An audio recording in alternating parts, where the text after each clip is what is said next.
Yo, what's up mga kaibigan? Nali na tayo magkwentuhan. Taong 2011 na magsimula na gumawa ng ingay ang Los Angeles Clippers nang makuha nila si Chris Paul na nasa kanyang prime and probably the best point guard sa NBA noong mga oras na yon at magsimula ang development ni Blake Griffin na nag-average ng 22.5 points, 12.1 rebounds, and 3.8 assists per game as a rookie at naging isa sa mga top power forward sa buong NBA. Isang bagay na napakahirap gawin noon dahil sa panahon nga ito ay may Tim Duncan pa, Kevin Garnett, Pau Gasol, Dirk Nowitzki, Chris Bosh, Carlos Boozer, LaMarcus Aldridge at iba pa na mga solid power forwards din. Habang si DeAndre Jordan naman ay naging all-star caliber center na din sa pangunguna ni Chris Paul at nag-average ito sa 5 season na mahigit sa 12 points, 15 rebounds, and 2 blocks per game.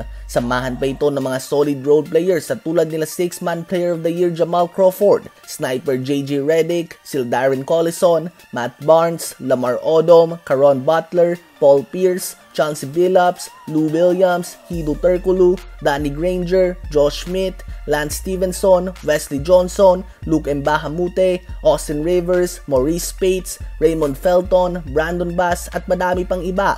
From 2011 to 2016, ang lahat ng players na yan ay dumaan at naglaro para sa Clippers. Palagi silang nasa top 3 most talented lineup sa 5 taon na yan, subalit ni isang beses ay hindi man lang sila nakaabot sa conference finals. Madaming iba't ibang dahilan tulad ng mga injuries, lack of chemistry, and bad coaching mula kay Doc Rivers.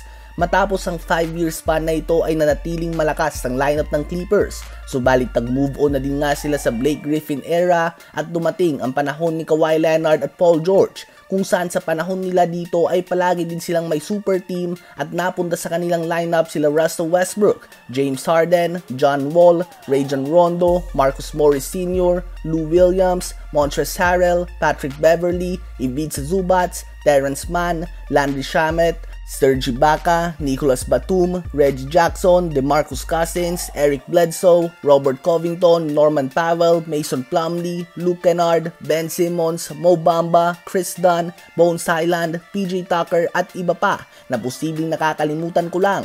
Ang lahat ng talented players na nabanggit natin ay naglaro para sa Clippers at some point ng kanilang mga career. Ganun pa man, nagresulta lamang ito sa isang conference finals appearance kung saan injured pa nga si Kawhi Leonard nung mga oras na yon. Ang magkaroon ng very stacked lineup ay hindi na nga bago sa Clippers. Ang magkaroon ng star-studded lineup ay isang bagay na normal na sa kanila the last 10 to 15 years. Subalit hindi nga ito nagre-resulta sa team success. Ngayon ay nadagdagan sila ng Bradley Beal, Brook Lopez at John Collins sa off-season para samahan sila Kawhi Leonard, James Harden at iba pang mga solid players ng kanilang team.